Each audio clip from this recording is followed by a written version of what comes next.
What's good, people? It's about that time to randomly relate, reverse rants, no hate. So, you guys saw the thumbnail, and I want to first salute Arlette73, right? Because she gave me the idea to do this video. Now, I've talked about this same subject, similar, because there's some differences, but pretty much same topic, same type of thing.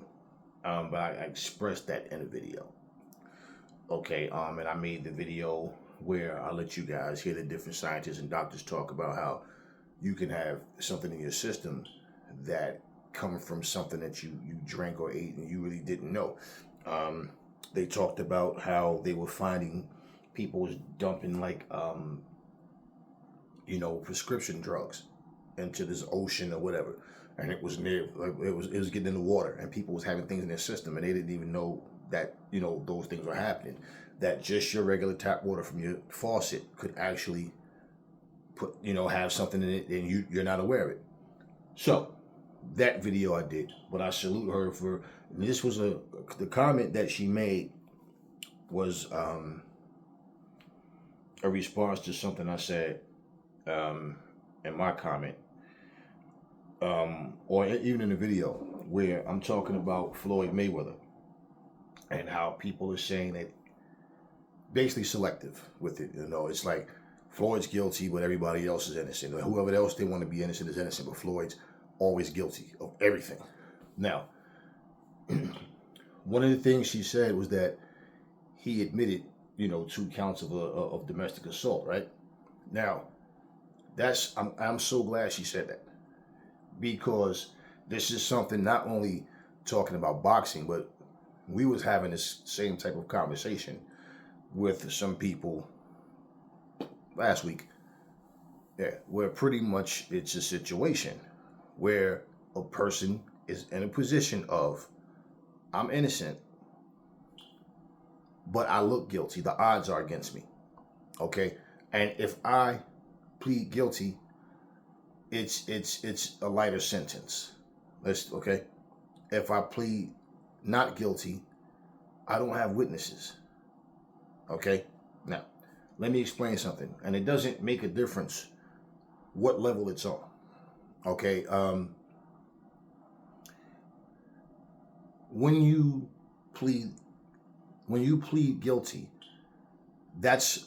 do you know that people do this on a regular basis? Now, you can just use traffic court, for example. Okay? People plead guilty because what people have in their head that has never been to court or been to court for something different, so it might have went a whole different way where they didn't get to see these things. Court is not based on right and wrong. It's a freaking monopoly, and it's how you play this game. Okay, this is factual. You can agree to something without being advised properly, and then they say, but you agreed. You pled guilty. And you're paying a fine or going through something or getting, because you didn't know. This is why they ask you in court, do you have representation? You don't go in there just talking, oh, that makes sense. I get it. Okay, no. So let me, some of these things I probably told you guys before. And for those who never heard it, well, you'll hear it now. Example, I went to traffic court. Okay, let me tell you about plea bargains. I went to traffic court one day with a relative. So as you go through, you put all your belongings in that little tray, and then they scan it when you walk through, right? Make sure you have no weapons and all that, metal detector and all that. Maybe a good 12, maybe 15 feet from that, as you walk in the front door and go through the detector, like maybe 12 to 15 feet from that is the corner in the building where if you go right, there's benches and everything. This was like the week before Thanksgiving. That hallway was packed on both sides. The officers and people that worked there that were going back and forth, walking through the middle. I mean, it went all the way around the corner. They had a big, huge box sitting there, right? 2 officers are walking down the hallway, talking to everybody, going, hey, a free turkey for every plea bargain. A free turkey for every plea bargain. A free turkey for, right? You have people going, how big are the turkeys? So that, in other words, I'll compromise. Yeah, I'll say guilty if I get this free turkey. Now, what's at stake? No license on your point, no points on your license, uh, and you still have to pay court costs, but you don't have to pay, or whatever the ticket was. But no, they'll reduce. You might get a reduction, but no, you just won't get points on your license. Okay, different states might do things somewhat differently or whatever. But I was in New Jersey at the time. Okay, let me tell you guys something. For me to sit there, I don't know how it affected everybody else, how they saw it, but for me to sit here and watch these two officers walk down this hallway saying a free turkey for every plea bargain. So I'm looking at this like, wow, they don't even care about what the truth is. It's what you can prove and what you can't prove. That's what it's all about. And I'm sitting there saying to myself, I looked at my cousin, and he basically I was in the car with him when the situation, when he got pulled over. I know what happened, and the cop was 1,000% wrong. So I've seen situations, I've been in situations, okay, where you take the plea bargain because you don't have the witnesses that you need. It's your word against an officer's word. You go in court, a judge will tell you, okay, I'm not here to be neutral. My job is to believe the officer. Your job is to prove the officer wrong. Do you understand that? So this is not about, oh, well, because a person pleaded. No. Basically, when you go to court, the prosecutor will tell you, when they hear your story, they look at your, they have your information. They're going by what the cops report, and they'll tell you, it's better to just take the plea bargain. They don't just say, oh, how do you plead? You say innocent or guilty or not guilty, and then no, they'll try to persuade you to take the plea bargain, and they'll tell you that. If you say you're not guilty, you got to understand you don't have witnesses. The officer is not obligated to submit proof of him clocking you driving faster than what you were, or whatever he's saying. He doesn't have to submit body cam proof, nothing. It's just your word against his. So even if you get a court-appointed lawyer, we can reschedule, but more than likely you're going to lose this case, and you're going to end up having to pay a lawyer fee. You're going to have to end up paying court costs plus the ticket and points on your license. That's why you ever notice when a cop pull you over, right? If they call themselves, they'll say, oh, I'm going to give you a break. This is what they do if you ever notice. If the speed limit is 65, they'll say you were doing 75, right? If you were in a 55 mile per hour zone, and they'll say you were doing 65. If you were in a 45 mile, they'll say you were doing 55. There's always 10 miles over, and they'll say, I'm going to give you a break. This is what they'll tell you, okay? This is mostly when they're out here playing Go Fish, okay? There's been documentation, there's been recorded videos of officers being caught saying like, well, I don't know if the guy did it or not, but hey, it's like, I'm playing Go Fish, and my laser goes off, and the person that I think did it, well, that's who I'm going after. Now, in Floyd's case, or just anybody else's case in that situation where kids are involved, let me say this. If a man and a woman is play fighting, right? Husband and wife are in house play fighting, and the kids come and jump in, who do the kids automatically go and help? Before you even teach them mommy, daddy, man, protect the woman, or whatever, who do they automatically run to help? Now, just think about it. If they're telling you, you hear them saying, I'm not sure of if the person was guilty or not, but that's who they're going after, then no. They're not being honest. They could be right and got the right guy, but they also could be wrong. Okay? So I had a situation where me and my son's in the car. We got T-boned. Red traffic is traffic light, my traffic light. As I'm approaching my traffic light, it's red. It turns green. So it took me maybe a good 6-7 seconds to, come through. So I didn't have to come to a complete stop as I'm slowing down, is my point. So as I go through the green light, I just felt out of nowhere, we're in the air. Like, it was we got hit by a much bigger vehicle. I didn't know what happened because when we got hit, the airbag came out and I was able to get to the sidewalk to drive off to the shoulder. But the point with that is this: we were hit. Okay, we were hit. 2 different officers came, and the first officer came. His conversation was about baseball and a bunch of goofy stuff, and I'm getting irritated with them because I'm looking at him. I just turned around and walked away from him because it's like I'm standing here, like it's obvious. Look at what just happened. You think I want to stand here and talk about baseball? The second officer that came was the one who did the report. He's talking to the people that hit us for maybe a good 20, 25 minutes.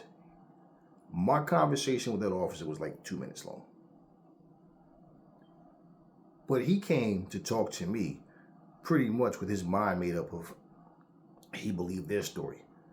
He didn't come to me first off and ask me what happened. He asked me, tell me, so you were coming this way, going south? I said, no, I was not. I was going north. I was on my way home. But your driver's side is hit. I said, exactly, because they came from that way and ran right into me. So he has this stupid look on his face. He's like, okay, for all I know, he could have been over there coaching them on what to say. He could have known them for all we know. A woman who comes over there with this all black leather on is apologizing, saying, she's apologizing, saying, oh my God, I'm so sorry. I couldn't see. I didn't have my helmet on. So obviously she had the motorcycle helmet or whatever. I don't know what's going on at this point. I'm thinking she's the lady that hit us. But bottom line is, the officer didn't write down what I said. I had to correct him when we spoke. So when I went to go get the police report, now years ago, when you got a police report, again, different states may vary the way they do it, but you did your police report. The cops had the computer right then and there in their car, and they would give you a copy, or you did it the Xerox way, where what you write, then they have their copy and you have yours. Okay, you have a copy of what you wrote. Now, how it's done, where you have to go online and pay for the copy, for the report. Okay. Well, I had to go get an addendum done. Why? Because the police officer did not write down a thing I said. So basically, he said things that never came out of my mouth, and that wasn't even remotely close to what I said. So it's like, I clearly feel he was leaning towards those people that he was talking to. Now, was it racially driven? Did he know them personally and just didn't want to say so? I don't know. I don't know this officer. So it makes no sense to me why he wrote down what he wrote, because I never said any of those things. And it angered me. Now, when you have to get an addendum done, you have what? A time frame. It could be 2 weeks or whatever. Just say. Whatever it was, this guy dodged me every day. And he knows. I told him my availability time.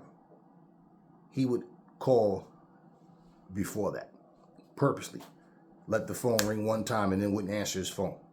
And so I'm knowing like this guy's playing games. So every time I would call, he's never there, never there. So I started dropping by. And it's angering me, the fact that I have to keep going through this nonsense. So when I finally caught up to him, and I'm talking to him, and it's like, man, I've been trying to track you down for 2 weeks. Yeah, I called you. I told you what time to call. And every time you never call. You call the time that I tell you I'm not available. When you let the phone ring one time, I'm letting him know.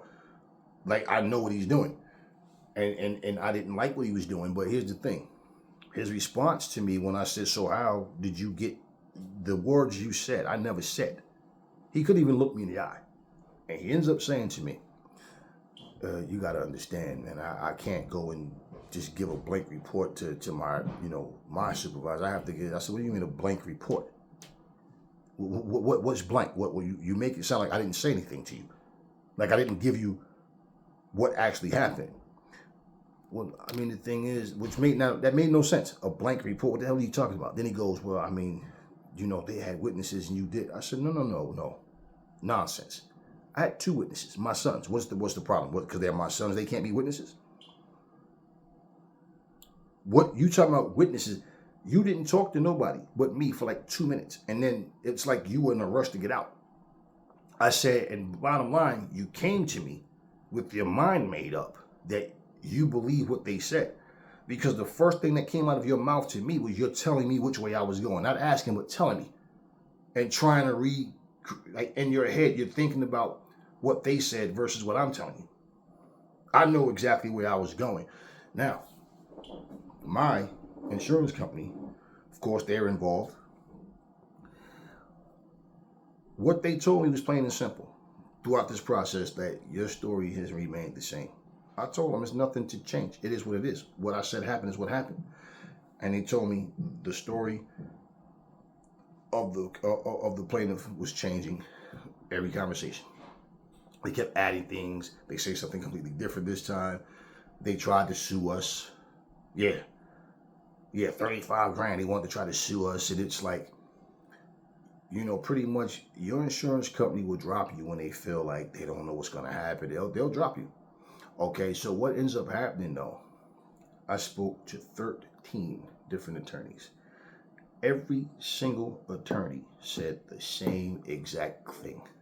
They said, this is what they're going to try to use against you is witnesses. Do you have any witnesses? Because when I explained to them what happened, they said, you don't have witnesses. See, they're going to use that against you as one. And then 2, the fact that that person is saying that they had to get medical attention and they're, in pain. See, those things are going to factor in, and you didn't go to the hospital, you were fine. Even though they hit you, and, whatever story that they gave is, see, it's not about right and wrong. It's what you can prove. And even without proving it, it's like they have points versus you not having enough points. That's what this is going to be based on, really. And they're going to try to get you to, just say you did it. And if you say you did it, even though you didn't, then you're going to end up, your insurance company's going to get sued, and they're going to wind up probably pretty much drop you. They're talking about 35 grand. So I explained, every single one said the same exact thing. And I said, no, I'm not pleading guilty to nothing because I didn't do anything. I'm going to sit here and say I did something, and I'm the one that got hit because they ran a red light, because it's obvious the sun was in their face. So the person that said, I'm so sorry, was behind that person, in other words. They wasn't even the one they were on a motorcycle. That's why, and I said, when I asked the officer, who was the woman that came over here saying she was sorry with the black motorcycle? Oh, she was just behind the person that hit you. Now that's what he says to me. But that person was lying for the one in front of us. So that in front of them. So to say that they had witnesses, then they claim I was coming from a different direction. It was so much nonsense. Okay, well, the plan didn't work. Okay, but this is what one person out of all the attorneys, because they'll give you that little free consultation, and then if they take the case and everything after that, now you're paying for it. This one lady says to me, she said, I'm gonna tell you in all honesty, she said, it's really sad the way the system works. She said, but I'm gonna tell you, if you were hit, right? She said, stand your ground. She said, I'm going to tell you what's going to happen. And she said, have you been able to, have you went to get an addendum done? Because I explained everything. She says, we did them. She said, have you been able to contact this officer? I said, no. She said, how long have you been trying to track him down? And I told her, since it happened, since I spoke to my insurance company, and I forgot what time frame it was from then, but she said, okay, because you only have a week or whatever it was, week, 2 weeks, whatever it was, to get this addendum done. And she broke it down. She said, and I'm going to tell you, what's going to happen, he's going to try to avoid you. He might be relatives with these people for all we know. He's like, because it makes no sense for him to say these things, to take the statement, then he's avoiding you and say these things. Because I told them, I said, he didn't, that what this officer said was a lie. So when you get your copy, when you get the addendum done, you have to get that done online. And she said, and if you don't get the addendum done within that time frame, then you can't get it done. And then what he said stands, right? So what happens is, okay, then she says, well, yeah, she said, and bottom line, you say that you did it just to give in and think the process gonna move smooth, and no, you will be sued. There's no middle ground with this. There's no going back. She said, stand your grounds. She told me, she said, and if you don't get something in the mail by such and such time, you know, whatever, she said, more than likely, they not going to be able to do it. She said, and what happened when they, after the accident, was they immediately taken from the car to the ambulance? I said, absolutely not. I said, the people that hit us was walking around, talking, you know, standing laughing and whatever, you know, and I said, and she walked to the ambulance on her own. They was standing there talking. I said, in fact, she ran from the ambulance, from the police car back to the vehicle to get something and ran back. And then all of a sudden now, $35,000 worth of damage is done to her, or whatever, in the car, all this type of stuff, whatever, you know. So basically, from physically them, their vehicle, whatever, no, they hit us and they lied. This is not my truth. This is not my opinion. This is the truth. This is facts of what happened. But they were not there. Do you understand me? So the fact that she has someone speaking on her behalf, I have my two sons, but they didn't speak to my sons. They spoke to me only and was trying to get out of there.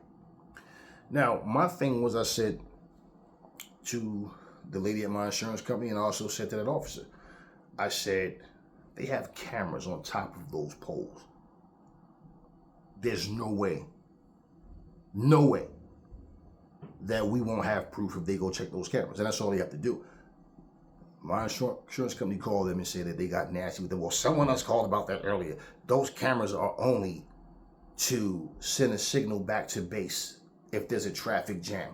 And then we'll send an officer out there to direct the traffic, which is an absolute lie to say that that's all they do. Do you know how many times they catch hit and run, stolen car situations or whatever, somebody get jacked or something on those very cameras? So now all of a sudden, the very cameras they usually catch you with, now all of a sudden they don't record, or there's no way to prove that. No, nonsense. Now, point is,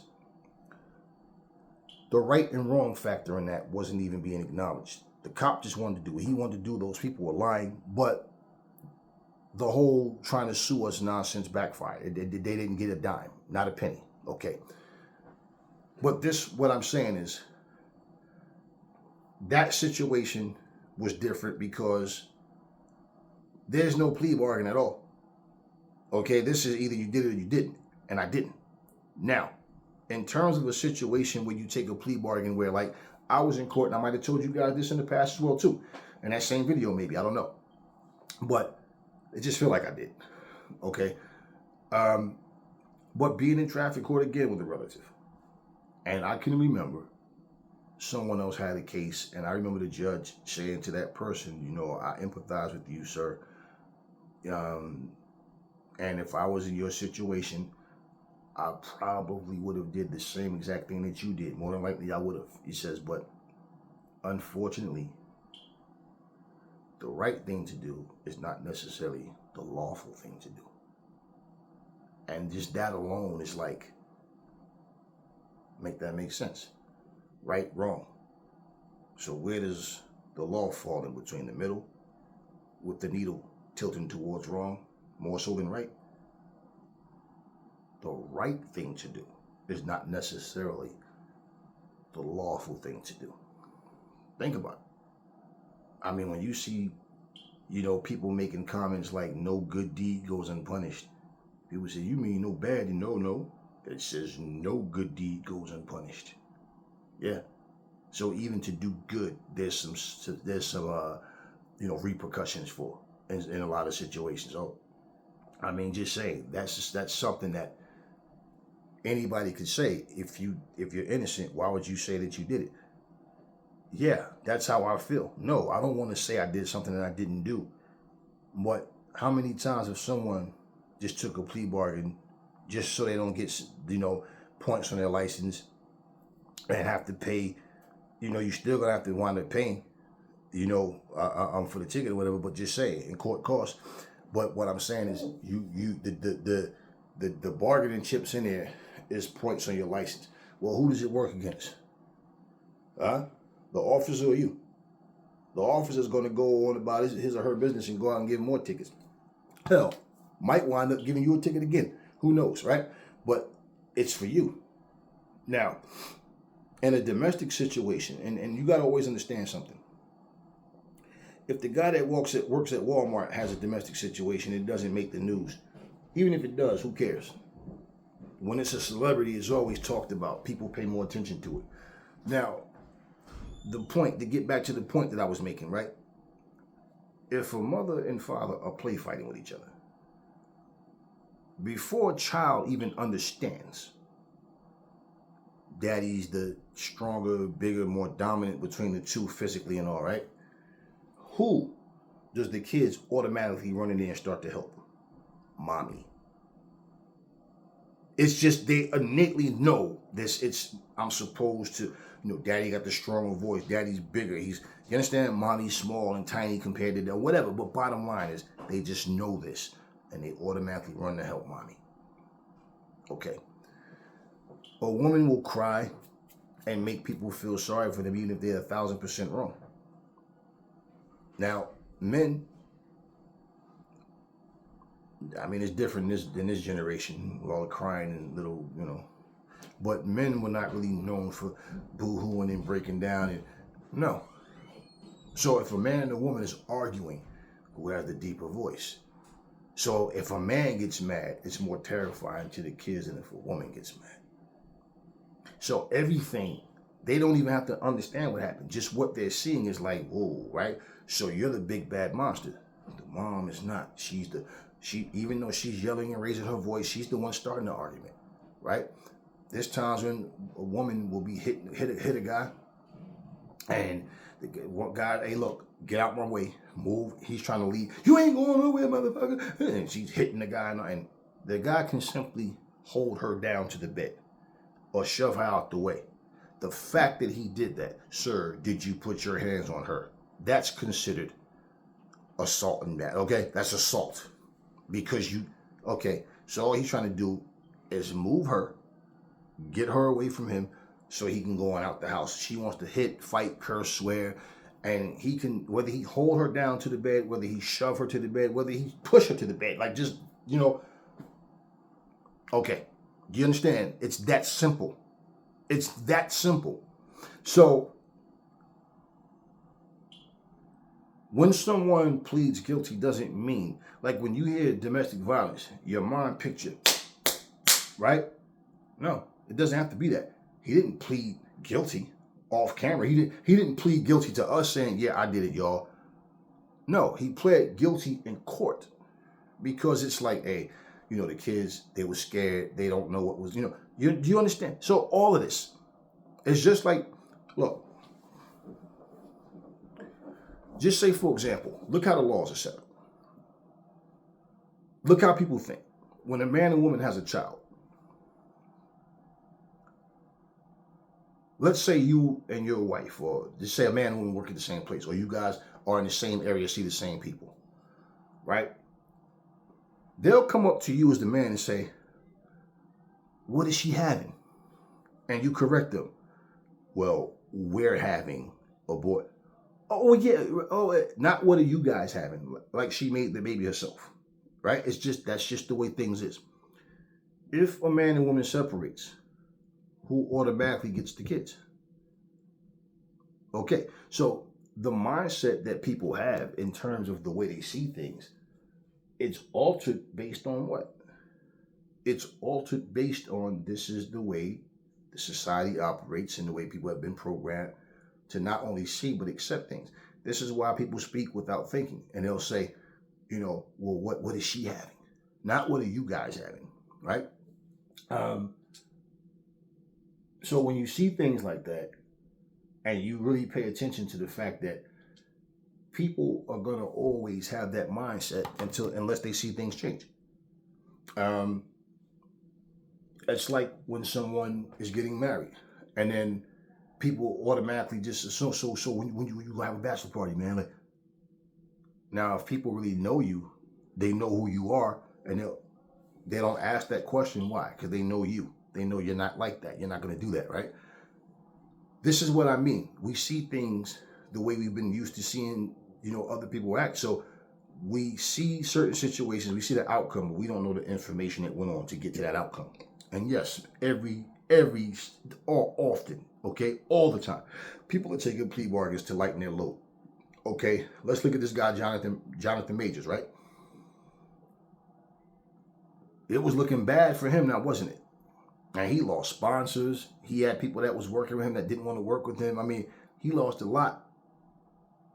Just for people to go, damn, all of a sudden now they realize the woman is lying. So, see, bottom line is, it's easy to get caught up in something and you're innocent. Example, look at Michael Jackson's character, right? Look at his personality. It's believable that he would do something with kids. Even comedians got in on that.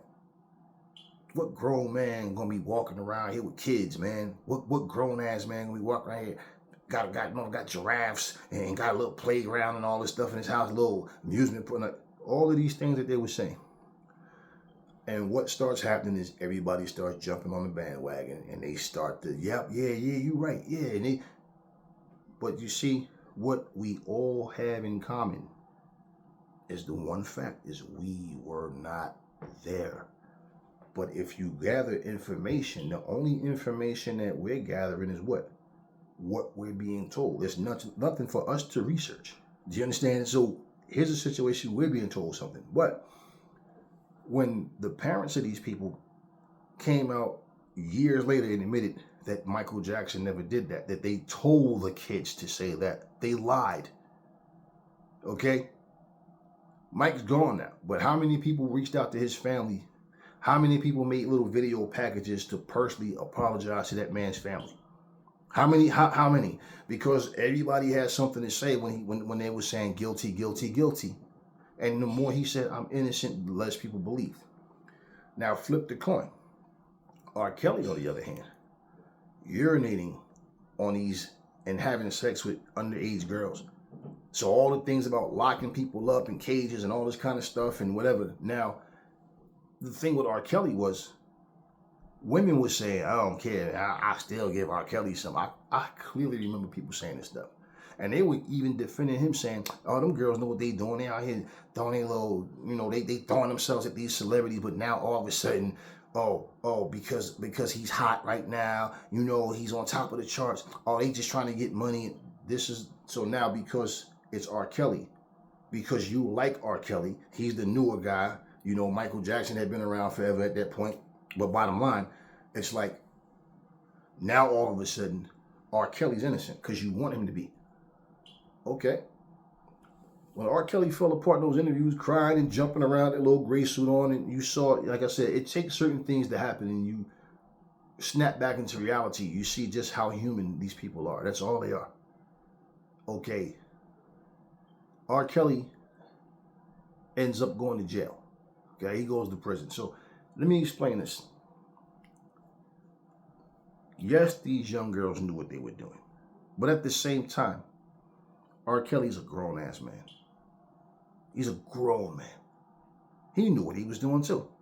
So how can you say they knew what they were doing as if he didn't? Like he just did something that he wasn't supposed to. Well, he did what a man going to do.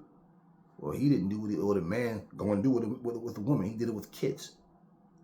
Okay, even with Aaliyah. The relationship with this girl.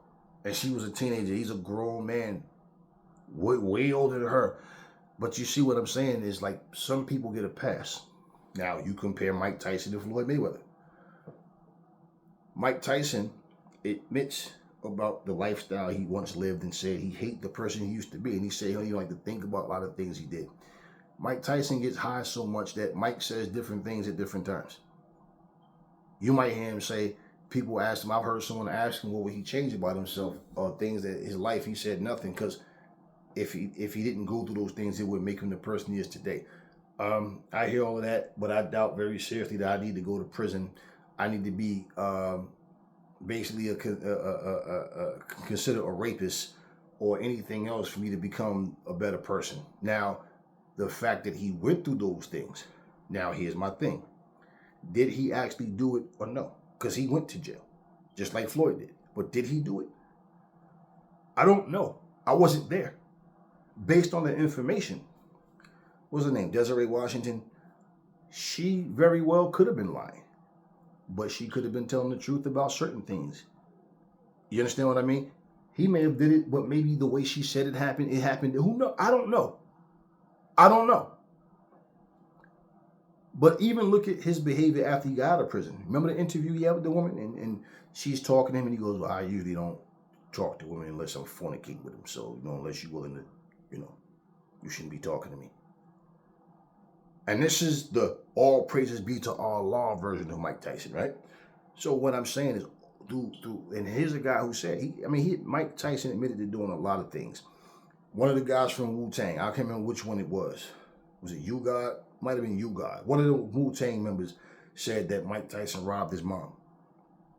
And I guess this was before they became Wu-Tang as a rap group. But yeah, told that story on Vlad TV. Mike Tyson actually got word of that. And he said, well, tell, that rapper that I got the money to pay for it now. So yeah, I'll be glad to pay him back what I took from his mom. Now, what I'm saying is, we got the situation where Teddy Atlas pulled a gun on him for something he did towards a young girl. You understand? He was, whatever. But the point what I'm saying is, even for Mike to be, maybe I think he was a teenager himself at that time. But bottom line, the bottom line is, okay, Mike Tyson admits that he did a lot of horrific things. He told, this is his story, his own words. He talked about how they used to have parties in the building that he lived in, and why the people was upstairs, like whoever was in his apartment, his parents' apartment, and he would go on the fire escape, whatever. He would go break into their apartments and steal whatever he could from them, and then come back. The whole time they never knew. So when they, oh man, somebody got my apartment, the whole time he knew. So like that saying, a person will steal your money and then help you look for it. So that's what pretty much what Mike was doing. That's some of his nonsense. He talked about a lot of the stuff he did out in the streets. And him as a person. But you gotta understand, man, Mike went through a lot. So have we all. We all come from the same neighborhoods. But it's choices. But what I'm saying is, regardless to the things that Mike did, people just take it different from Mike. Whereas no matter what he does, they'll make excuses for him. Now, Floyd, on the other hand, his situation, I distinctly remember what was said was that Floyd held her down to the bed. Okay?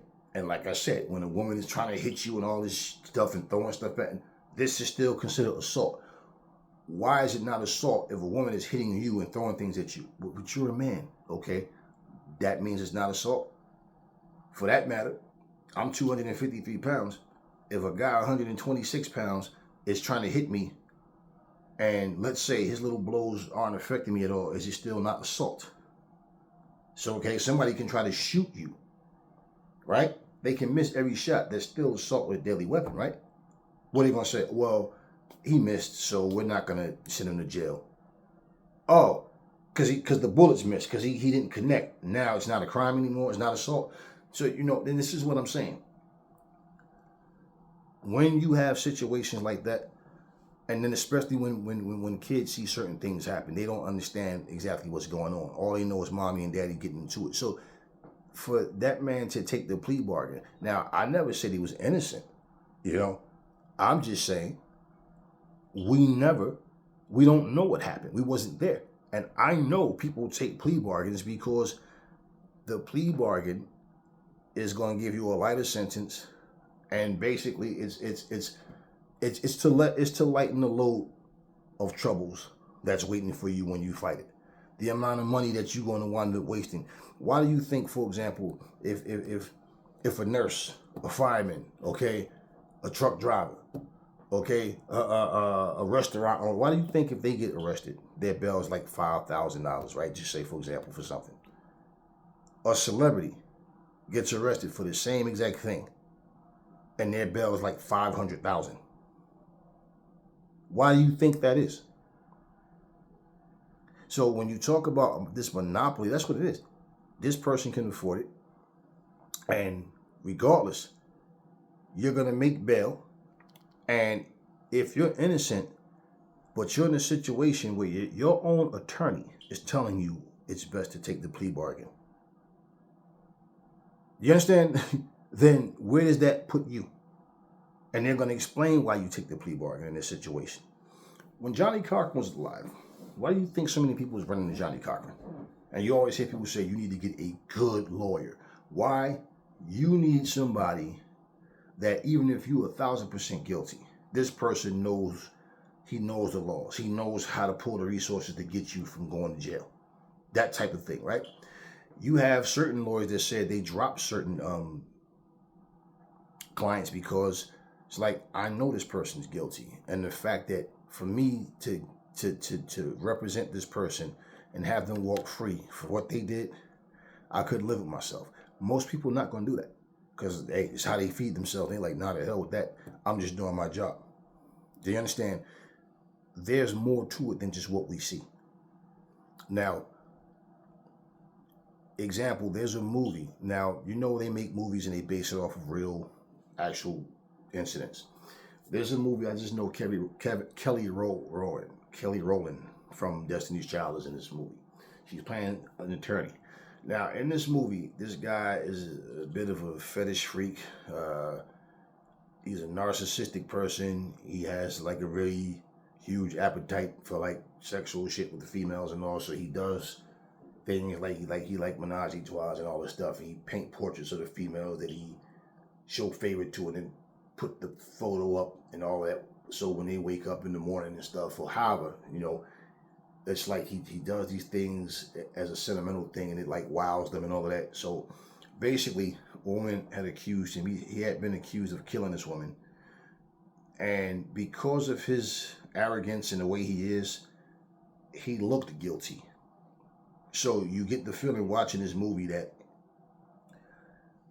her job was to find a way to prove him innocent, even though more than likely he did it. But it turns out he didn't do it. And she went on a vacation to just clear her head. Now, she was cheating on her husband with her client, right? So there was a lot of wrong going on in this whole thing. And basically, she started falling for the guy. She thought he had eyes on her. Just to, you know, she came to his house and he was having this big orgy thing going on. But she ends up walking out just to come back.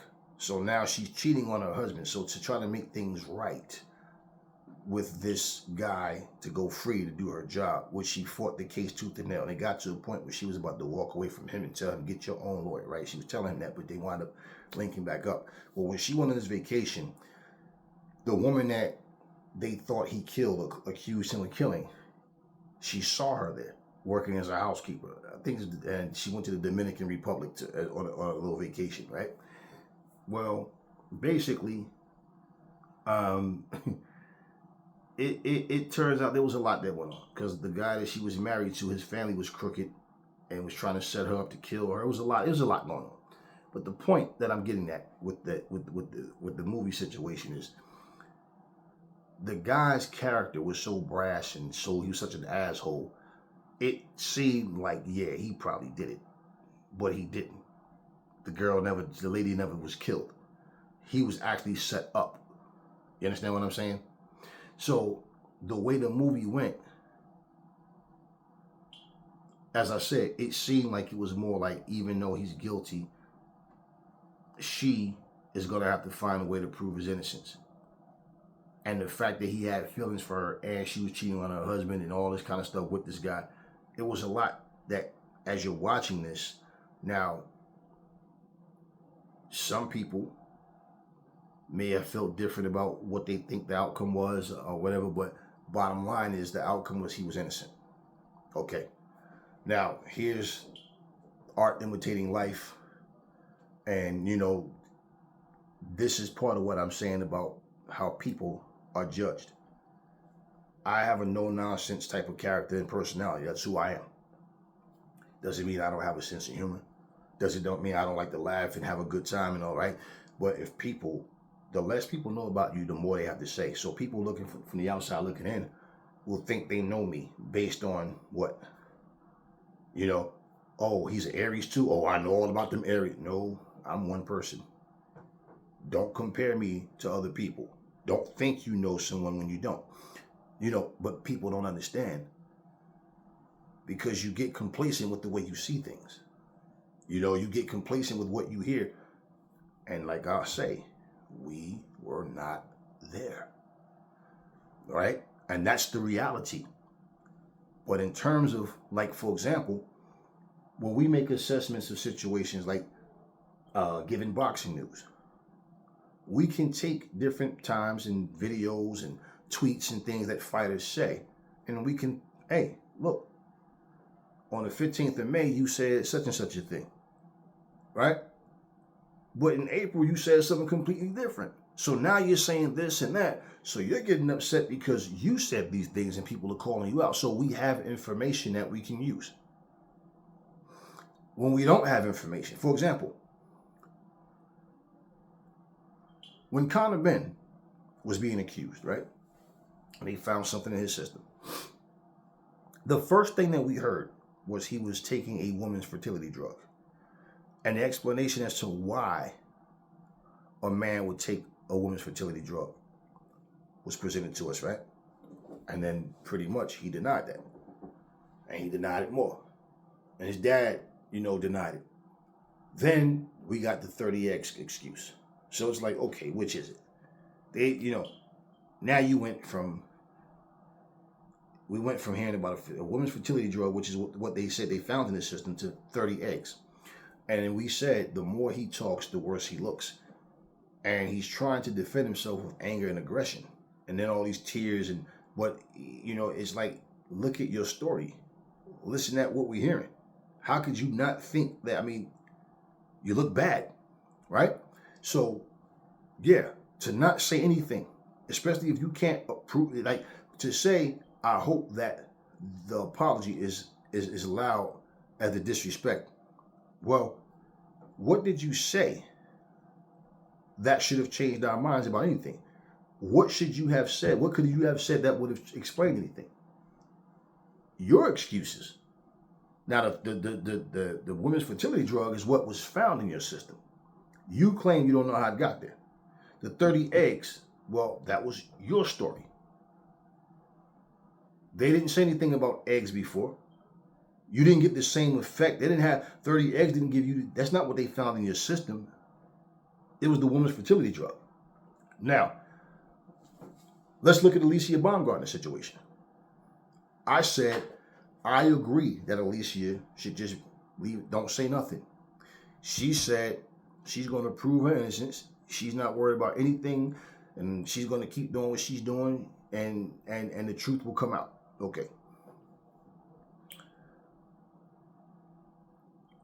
When there's nothing that you can say,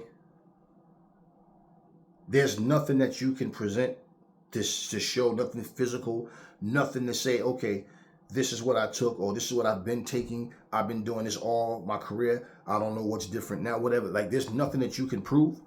It's best to submit what you have. Whatever information that you're sharing, these testing agencies and all, and, you fight for your innocence. Whatever it is that you're doing, they're the ones that you need to put this energy and effort to make sure that you get whatever information to them that you can so they can get to the bottom of it. Okay. So I don't think she was wrong at all, because she said what she said, and then she just left it alone. So what was different with her situation and Hannah Gabriel's situation? One, Hannah Gabriel's, no, before I say that, we don't have anything to go off verbally. Well, she said this, no, she just simply said she know that she's a clean athlete and she's not worried about nothing, and she's going to prove her innocence. That's basically what she said. She didn't say anything about, well, I took this, or it could have been this, it could have been that. Hannah Gabriel said she rubbed cream on her dog. Now let's say she did rub cream on her dog. Still in all, her story wasn't believed, and she got suspended or banned for the 4 years, right? So What was different about her story? What was different about what she said? What was different about the information she submitted to these testing units, right? So to the testing agency. Why was her story not believed? Now, we know that what was said was Alicia Baumgardner gave a hair sample. Not 3 days after, not 3 weeks after, but 3 months after. So that just looks suspicious. Two, what looks suspicious is you guys said she's innocent, and there's nothing that you find in her system that make you believe that she willingly took something intentionally knowing to try to get a boost or something like that. Well, if you find her innocent, why are you suspending her? So that looks suspicious. You understand what I mean? So when you look at those things, for the people that think it's possible that she's innocent, see, I get it. That's why I say, for me, it's all about, okay, we hear things, but we got to see the way things go, because if you can come out and say what you took and what it was and when you took it and prove it, and then these testing agencies look into it, they do whatever test they have, and yeah, that's what the person took, or whatever it may be. And bottom line is the fact that you can present this information, and in you presenting this information, your innocence is proven because you're honest with what you took, why you took it, when you took it, okay, how you took it, right, whatever it was. Versus when you say, I'm innocent, I didn't do anything. Then all of a sudden you start making a bunch of tweets with anger, or video, or you're doing interviews and you're angry, but you basically don't know what they found. Okay. For the people that think that Hannah Gabriels is innocent, or Alicia Baumgardner is innocent because you're attracted to them, you fantasize about them, you guys don't even, like, you're irrelevant. Like, we're not even considering you, because you're not a good judge of character at all. You're basically simply, like I said before, that would be like me picking one team to beat the other because I like this team's uniforms better. That's why they're going to win. They got better uniforms. So, like, stupidity. But for those who are like me, like I always say, and the thing, you can go back as far as I've been doing this channel. You've never heard me say I think somebody's innocent, guilty, just because I hear a story. But the way you react to it, your response is, it's like, I don't take anything illegal. How many times has somebody said, yo, what you take, big homie? What you take? So I take my ass to the gym. You don't take nothing knowing. I take my ass to the gym. Oh, no, I got you. No, my fault. No, I'm just saying, because you know. Once again, I take my ass to the gym. Because that's the assumption. Nobody can be big, strong, ripped up, solid, nothing legally, naturally. Everything has to be some form of steroid or something, because that's what people, that's how what they get used to hearing and seeing all the time. So now everybody's dirty. So, what was so different? Okay, so then we can look and say, what was different with Alicia Baumgardner and Dillian Whyte? Right? What was different with them? That was different with Hannah Gabriels and Conor Benn. You understand what I mean? What was different? So, I don't know who did what. I wasn't there. And that's pretty much, when I use Floyd, for example, that's the point that I'm saying. We was not there to know what happened. But for some reason, people, it's like they want to believe that Floyd was guilty. We wasn't there when Mike Tyson did what he did. But people don't want Mike to be guilty. We wasn't there to see nothing with Michael Jackson. But people wanted him to be guilty. And like I said, once the parents of those kids started to speak up and told the truth, that they told the kids to lie, like I said, where was the apologies at? Where? People didn't want R. Kelly to be guilty. So they made excuses for him. Bill Cosby situation. Oh, but then women lied. But look at the ones that told the truth. Do you understand? It's like you did it You did some things. See, your stuff comes back to you, man.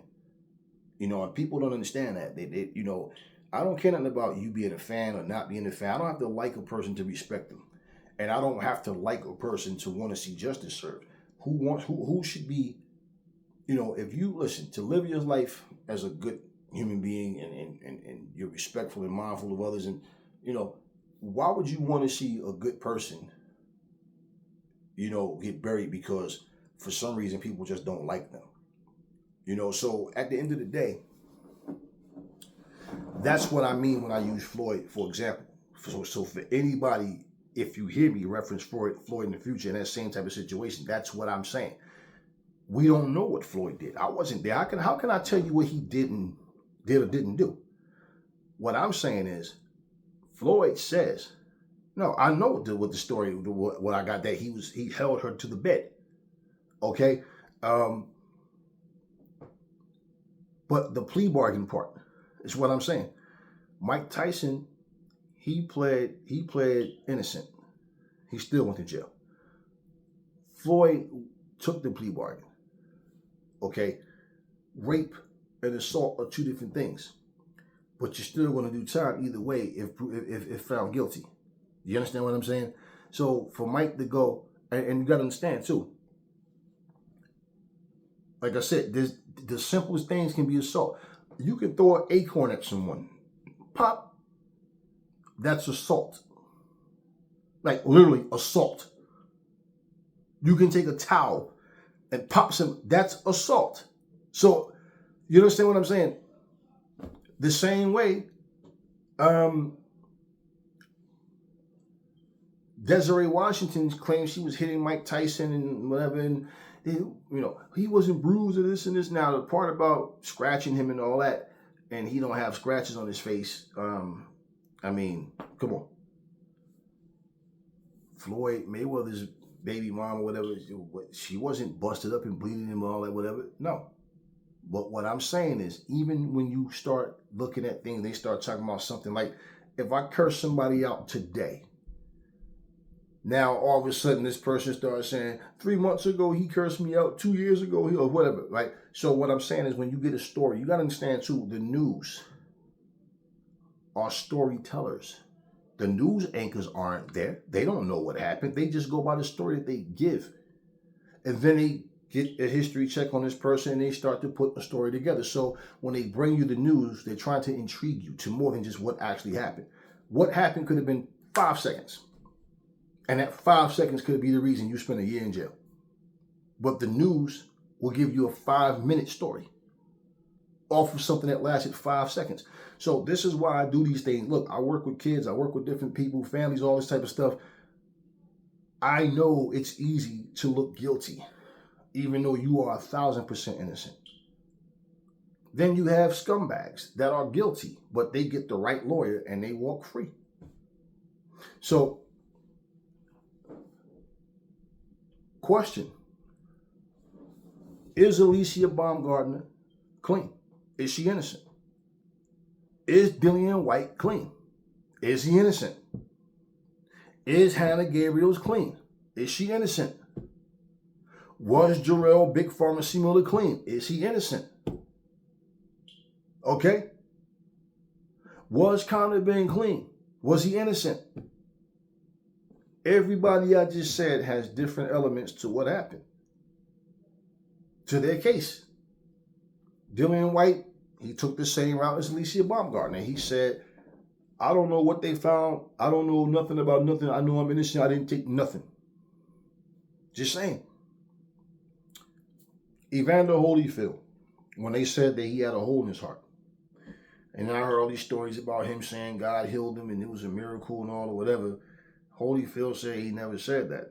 He gave the story about what happened and with this minister's situation and where he went to church and all the stuff that he said. He gave his story of it, which was the first time I've ever heard Holyfield's side of it. And Holyfield said they gave him morphine or something. They gave him, don't quote me on the morphine, but I think something he said the doctors gave him this because they thought he had a hole in his heart. So whatever was found in his system wasn't nothing he took, is what they gave him. Okay, and he told his story. Now, my point is, along with all that, is anytime you hear a fighter is on something, a fighter's urine came back unclean. See the drama and all the nonsense in boxing, it make you get that cringe feeling when you hear it. It's like, here we go again. That person could be innocent. But it's like, damn, we just had somebody dirty last week, the month before that, 2 months before that, 4 months before that. And it's like, here we go. It's happening so often. But again, we are not there to know. We don't know. When I was like 19 years old, I remember I was taking, I had a little situation. So I wasn't able to like really work out like I wanted to for like a month and a half. And so I was doing what I could against doctor's orders because they told me just rest, don't do anything, just get whatever. But I gotta be, it's just like, nah, man, come on. So I started taking creatine. Now I didn't take creatine like, oh, I want creatine. I was taking a protein shakes, the tubs you buy. Creatine was in it.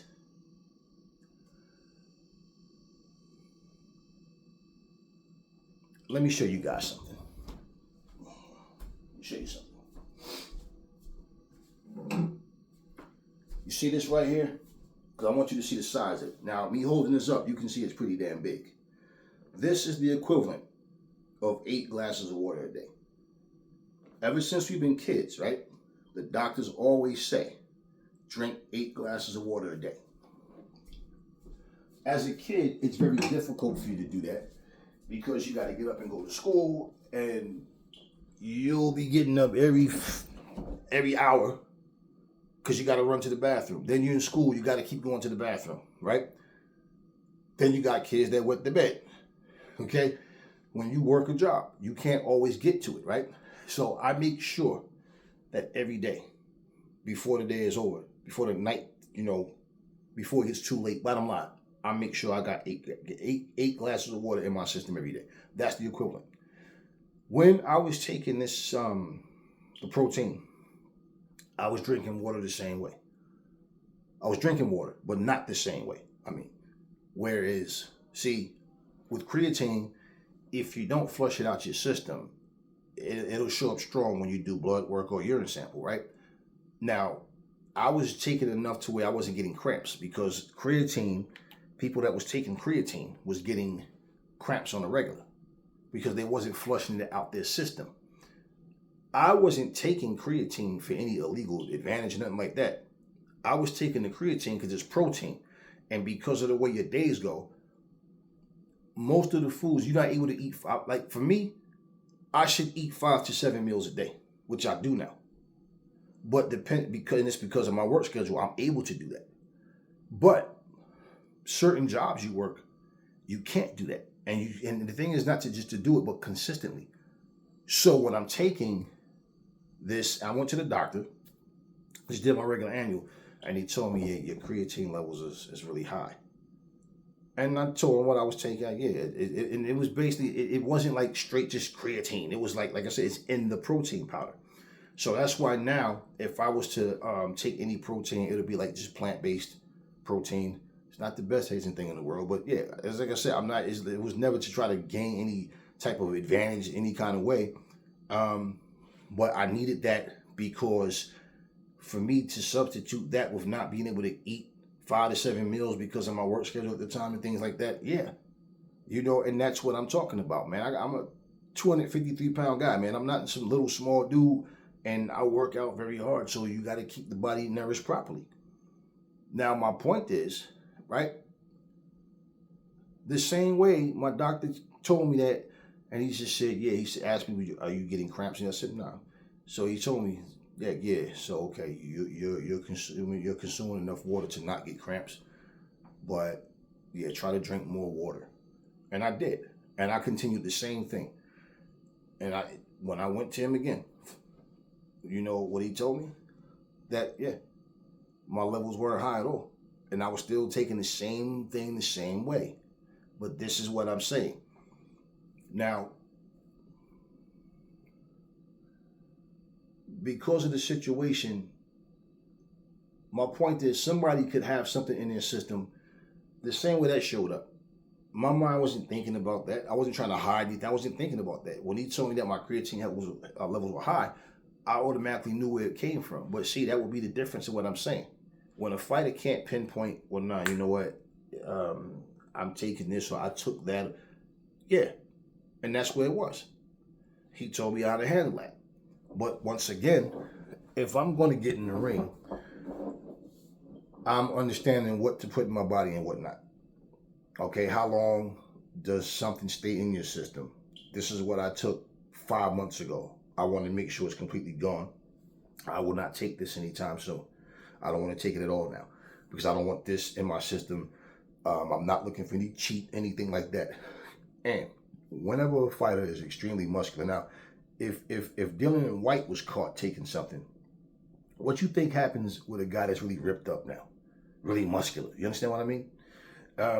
And look at how people say things. For example, there's a video now of Tank Davis. He's standing, flexing and posing and all, and people are talking about, I've never seen Tank Davis this ripped up.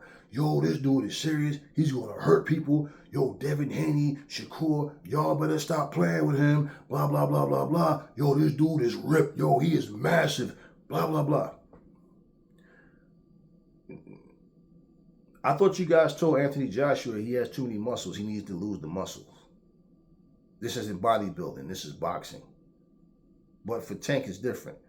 You see the point what I'm saying? People juggle with different things with how they see things. So now let's just say, for example, after the Frank Martin fight, Tank Davis, all of a sudden, breaking news. Vada found something in Tank's system. That's why he was so ripped up. Because if you've been watching Tank his whole career, Tank has never been like a really muscular guy. Like really, just a little toned, but he's never been like really ripped up or nothing like that, So what I'm saying, we never know. So that's why you don't hear me say I think a person's innocent just because. Like, nah. But I know things can happen. Now, people wanted to be able to say so bad that AJ is taking something. Now remember, after the Helenius fight, somebody came out talking about both Helenius and AJ both had something in their systems. And I mean, people just make shit up. If somebody like Anthony Joshua, Clarissa Shields, Inoue, somebody who just has like a different type work ethic to where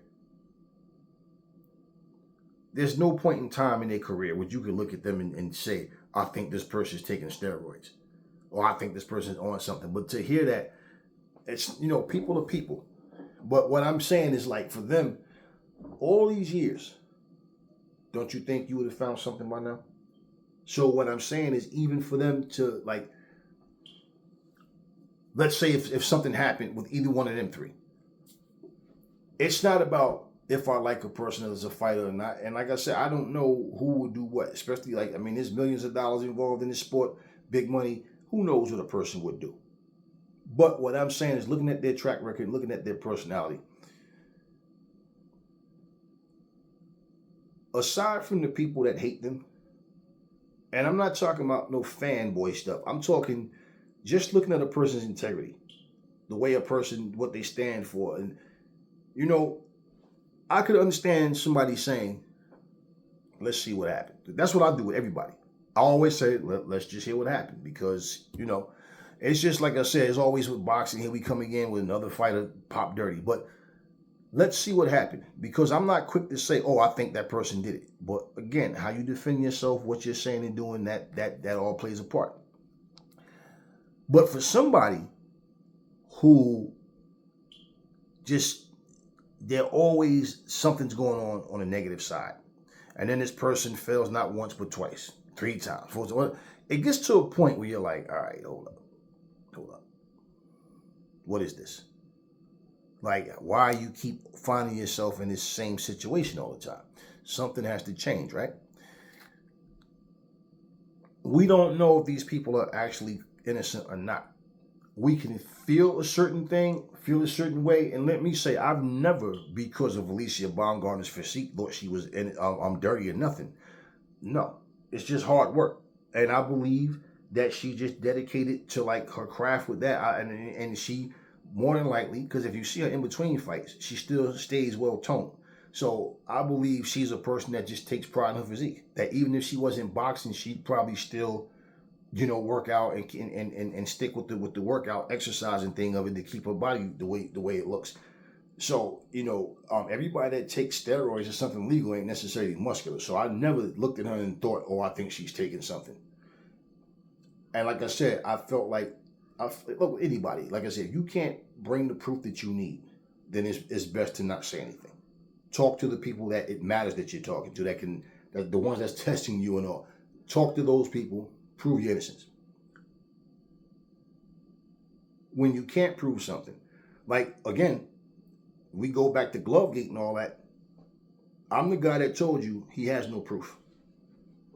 It was just common sense to me, and I'm listening to what he's saying, people around him is saying, and all of a sudden, I have proof, but I'm just not going to show it. Then, I mean, it was just obvious. Like, nah, he don't have any proof.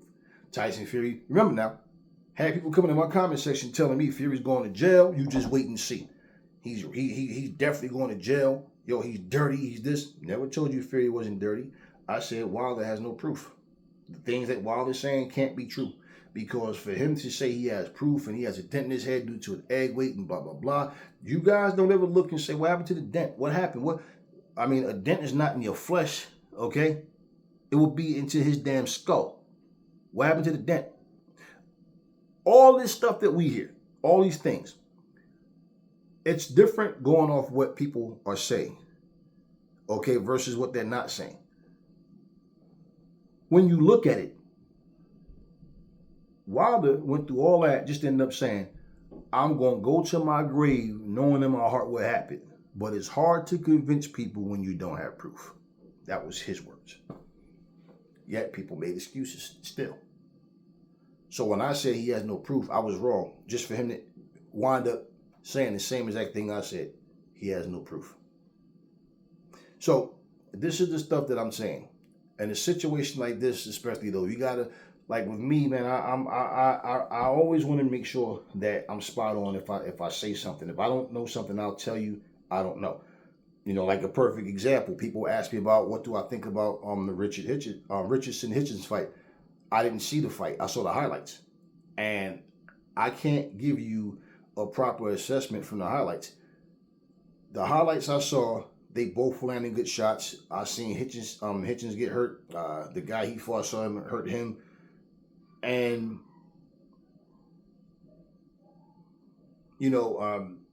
highlights can be put together to favor a person. So I don't know.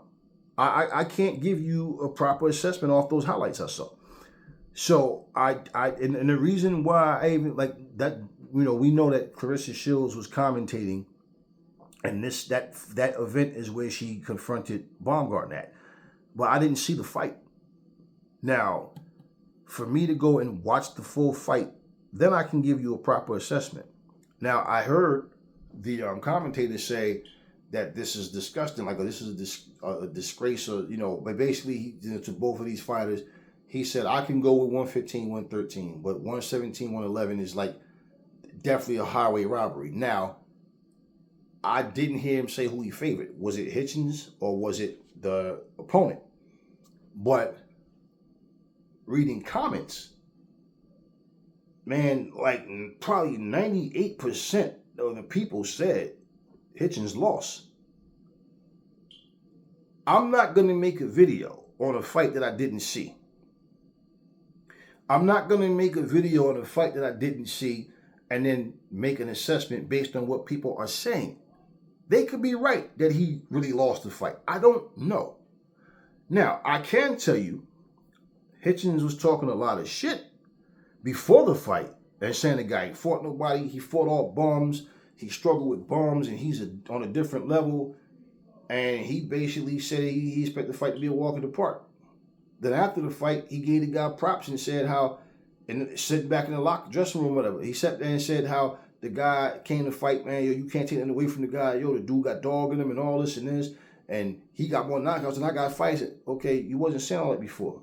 Now you completely changed what you said. You went from saying the guy fought nothing but bums, and that you expected this to be a walk in the park. Then he said, I ain't expecting this to be an easy fight, but but like, you know what I'm saying? I feel confident that I won. I feel like I won.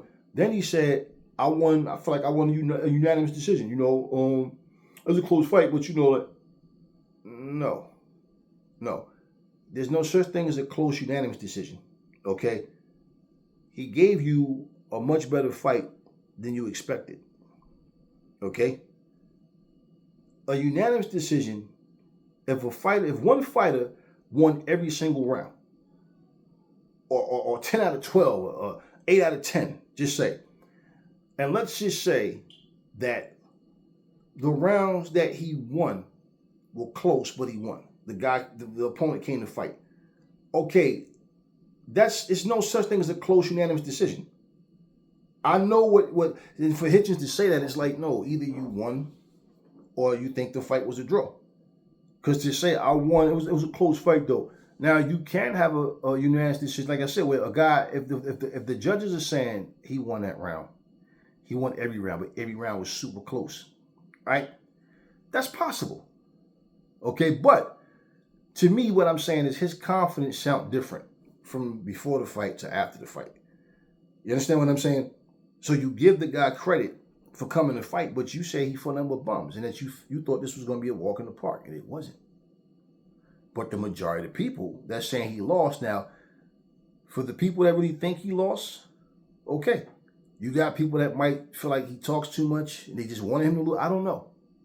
But he definitely was saying completely different things. He definitely was switching things up. And even like when he comparing himself, saying like he's up there with Haney and the Tank Davises and all these guys. Okay, that's fine that you say all these things, but when some people like they don't get the same type of pass that other people get. Some people can talk nonsense and people applaud it because they just fanboy this person. But my point is I cannot give you a proper assessment based on what people are saying and to a highlight reel. It's like I said, people watch Michael Jordan's historical mixtape. Man, I was there. I was watching. I seen him play. So if you can change your mind about, no, Mike way better than I thought. I ain't know, you the GOAT, Of a 16-minute video can change your mind about a man's entire career. So just imagine if you was here to see game after game after game, then you would see what he could do. They put the video together in 16 minutes. And if that changed your mind, and it's funny to me how people love to say, yo, Mike could hoop. Yo, I ain't know he could hoop like that. So that's why I'm saying, well, how could you say LeBron is better or anybody's better than someone you never saw play before? So it'll be the same thing. Only difference, I did see the highlights, but no, I don't feel like I can't give you a proper assessment based on that. I can only tell you what the highlights said. That's why I didn't make a video. And or if I even watched the fight, I might watch it and I still might not make a video about it. I don't really feel like it's necessary, to be honest with you. But, if I had saw the fight and I felt like, yeah, I'll talk about that, cool. And that's all. It's just doing things straight up and being fair. That's all it is. I'm not, like I said, Alicia Baumgardner could be innocent. She could be guilty. I don't know that. Floyd Mayweather could be innocent, could have been innocent. He could be guilty. I don't know that. Mike Tyson, all these people. I wasn't there. But based on their stories is only thing I can go by. That's all I can go by. That's all we can go by. I don't go by things based on if I like a person or not or don't like them. And let me say this too, because somebody was talking about Alicia Baumgardner. You know what's funny? I was making videos about Shields and Baumgardner because I'm big on respect and loyalty. It wasn't about, this is a hot topic, because nobody was talking about this shit. Y'all can go back and look. All these videos now, all of a sudden, the past couple of days, everybody's talking about Baumgardner versus Shields now. Because there was drama and they finally had a face-to-face argument. I'm not here to hype up that nonsense, and I still feel the same way. You talking about two fighters, 5'6" weight divisions apart, of goofiness, 30-pound difference, and I'm at their fight weight, and I'm watching how completely tiny Baumgardner is to Shields, and I'm like, man, this shit was like child abuse if they fought, man. It just makes no sense. It just makes no sense. It's stupid. And you know, I don't like to reward negativity. It's just the way Baumgardner did it. Like I said, it's just the way she did it. I don't know her personally. So it's not a hatred thing with me or anybody. It's just the way she did that was whack. And people like, yeah, man, but you used to always talk good about it. So what? I had no you make it seem like I go around looking for something to nitpick with. No. I didn't make her go do what she did to Shields. You know what I'm saying? And that was my whole focus more than anything was it's the way she did it. It's the way she did it. You know, have some integrity. Have some. If you're not loyal, you don't have that type of integrity. I can't. You understand what I mean? So when I'm giving boxing news, cool. Look, let's say for example, I'll pull for Devin Haney. He's the fight I'll pull for. You heard me say it was not so much what he. You heard me say him and Ryan Garcia had one of the most childish, stupidest face-offs I've ever seen.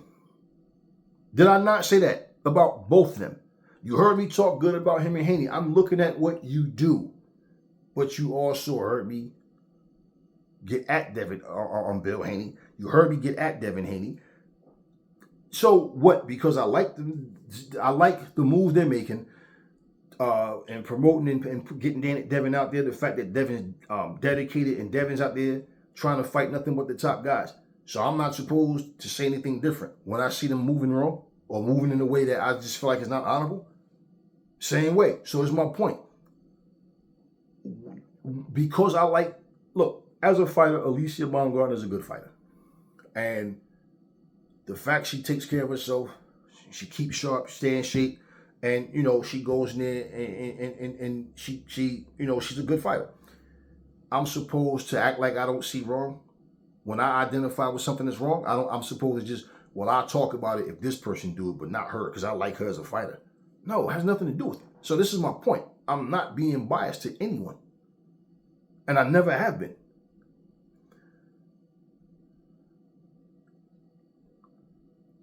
But when I listen to people talk, and I see people do things, and I can see this is not even real. There's no real beef here. This is some jealous nonsense. This is just some backstabbing, or I'm doing this for the camera. Like this is not real, man. I'm from a place where, let me tell you something. If I like you as a person, you'll know. If I don't like you as a person, you'll know. I can't pretend to like someone if I don't. As I said before, if I was sitting right here, right now, next to Alicia Baumgardner, and she said to me, so what is it that you feel like I did wrong? Or I would tell her flat out. For you to be friends with someone and then decide that my career is in a point where I need more, I want more. What can I do to get that? I know I'm going to call out somebody who I got fooled. She think I'm a friend, but I'm about to stab her in the back. You don't see nothing wrong with that? Now, if Alicia Baumgardner said, I was never friends with Clarissa. I mean, we got along. It was cool. That was that. But you know, obviously, Clarissa was at your fight wearing your shirt. The same night she beat Marshall, you beat Michaela. Clarissa and you talk. Y'all were face to face. Y'all embraced several times. I've seen other times where y'all embraced and y'all were hanging out. Y'all were chilling. So what I'm saying is, you know damn well what y'all had at that time and what it developed into. Shields at least showed you, and she said, you got my respect, my support forever. Whoever you fight, I'm going against you. I'm going with you. Bottom line. Said that to you. So even if you say you felt some kind of way because she gave Michaela Mayer like the game plan on how to beat you and or whatever, she was, you know, whatever. Bottom line is that night y'all bonded. See, I'm different. I had somebody tell me one day, Not even said to me, said to somebody like, yo, that's my man, yo, we woke, you know what I'm saying? I just said, we're okay. Because to be honest with you, he's a person I never trusted. I never hung out with this dude. And he just, you know what I'm saying? He didn't want to elaborate on nothing. But everybody heard me say, I said, nah, we're okay. Letting him know, like, we're not friends, man. We're okay. Meaning I'm not feeling like I want to punch you in your mouth right now, but, you know, that could change like that. You understand what I mean? Me ain't that we're okay. We're not, oh, there's my man right there. We go where? Nah, we hung around the same areas, knew a lot of the same people. But I never really, you know, nah, we're okay. We're on speaking terms. There's no actual beef, but you're at a point where you're the type of person I don't trust you. You understand what I'm saying? I could have sat there and just, you know, let him say what enough. I wanted him to know that, and the people that were sitting right there know we're okay. So, you know, bottom line, you got all these photos, different photos. You got Baumgardner and Shields chilling together and, you know, showing nothing but respect and, you know, mutual respect to each other and all that kind of stuff. And then so now to do what she did, that's not honorable. I tell her that to anybody. And there's nobody I make videos about. I won't tell them to their damn face what I have to say. And I don't sugarcoat and I don't change nothing. So, you know, I'm not that guy that would be sitting there talking to her, oh, you got the Queen, Alicia Baumgardner, you know, it's a blessing to have you here. Thank you for... Nah, I would talk to her the same way I'm talking to this camera now. The same way I talk to my neighbor or a co-worker. You don't get no, yo, this is, you know, undisputed, one of the GOATs, and she didn't. No, I don't do the ass kissing thing. So people with egos definitely wouldn't want me to interview them. Yeah. You know what I'm saying? They definitely would, because they wouldn't get the ass kissing part. So, you know, I give you a prop for what you did and what you're doing, but I'm not going to be sitting there talking in fan mode and all this. Nah, it just doesn't happen. Now, for those who don't understand that, that's fine. You know, but for those who did it, like I always say, if you know, you know. If you're dumb, you're slow. I'm not that person. I'm not there. You're not there. So we can't say we know. We can say we think or we believe. To say, I know for a fact. No, you don't know. You don't know. You don't know. Even if you have information to go on, but nothing has been proven.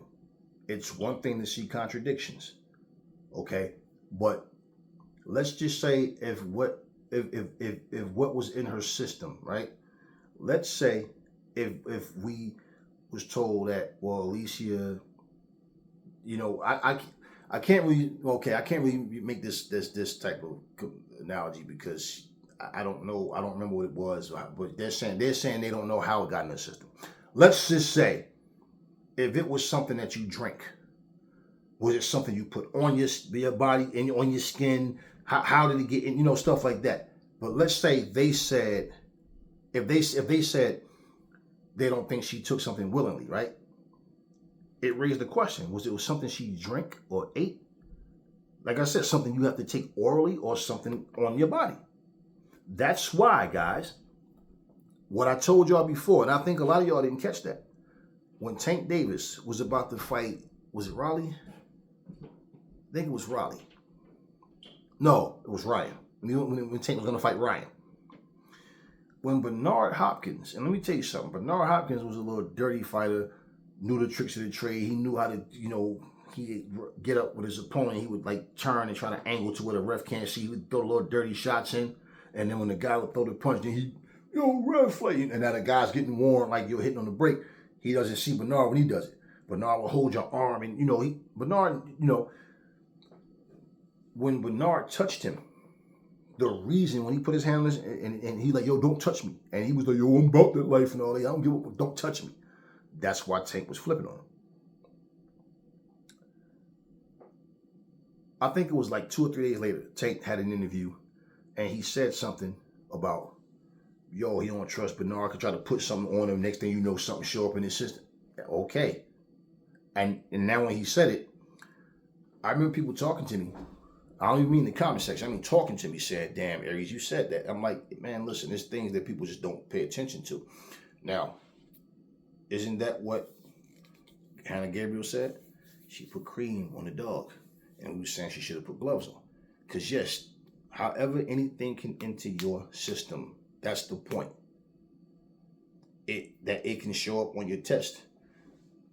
People want to believe something just based on popular demand.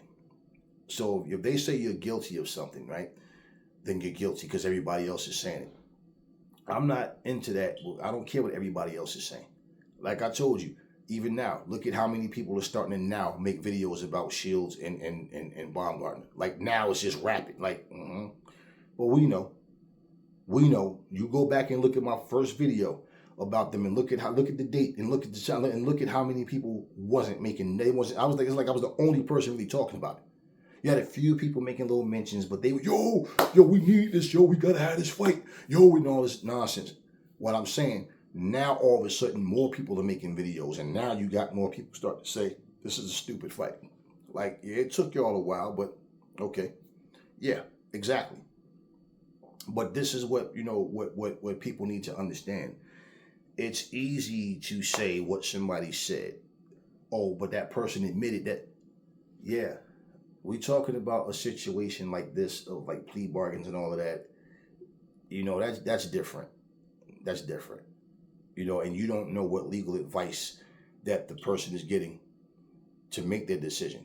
So we can't sit up here and say, and if you said it off camera, then if you said it on to the judge, this is why, like, you don't hear people talk about details. They just leave it alone. What happened. It came, went, I did my time, move on. And we don't know those things. But I can tell you, experiencing different things, a whole lot of different things, I'm telling you, it's not just as simple as, oh, but he said he did it. It's different. Because this is based on your freedom. You understand what I mean? In terms of, if you just say, for example, Panama Lewis, give me the bottle. No, not that one. The one I mixed. Okay. He came out and admitted some years and years later, that what he put in the bottle. The point is, nothing should have been in that bottle. Just water. That's it. Just water. Okay? But he made it sound like he didn't do anything wrong. Because what he's saying is they trying to make it sound like I put steroids or something in there. No, nothing. Nothing. If you are in a fight, and let's just say, for example, if you said, is it okay if we put Gatorade in the bottle?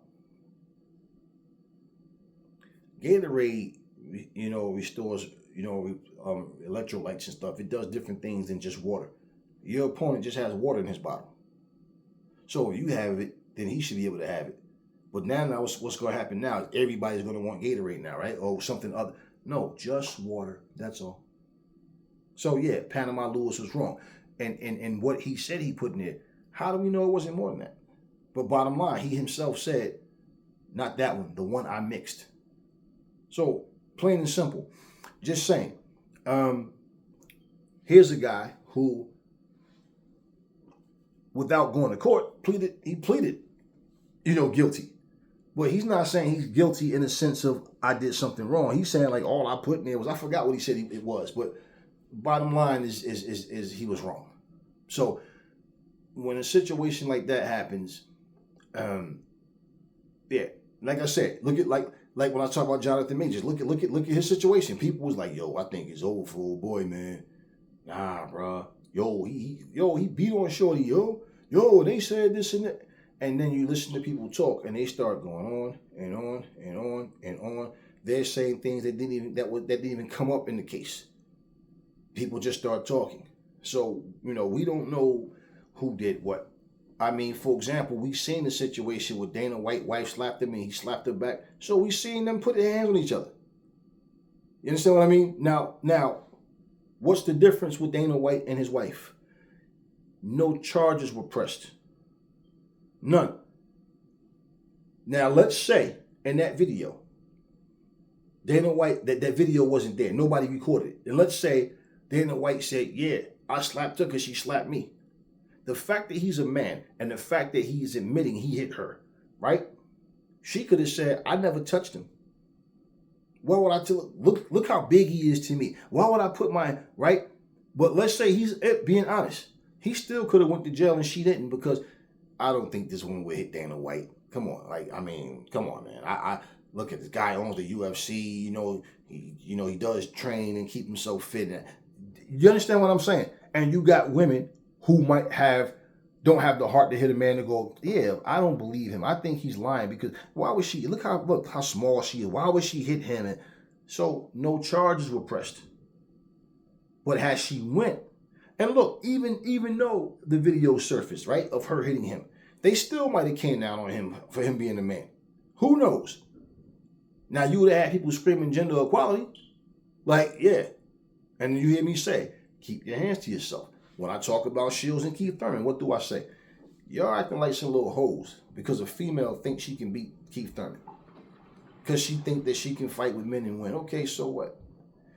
As long as she's not putting her hands on people, violating people, being disrespectful, physically putting her, you that caught up into arguing with females? And that's why I said, it's funny that Keith Thurman don't show this same interest in fighting Jerron Ennis, who also said he'll beat Keith Thurman, but yet he wants to argue with her and want to set up a fight. Just say. Now, it would be so funny if that happened and Shields wound up really beating Keith Thurman's ass, and then y'all would be like, nah, what just happened? This is what I'm saying. But you hear me saying the same thing. That's a stupid fight, and I wouldn't be entertained to watch that dumb shit. I don't care if it's about a charity or nothing. Why do I want to sit and watch this man fight this woman? Even if she actually won, why would I care to see that? Why? In the same way I see Keith Thurman as damaged goods, she probably see him the same way. Yeah, who knows? But do I want to see that fight? No.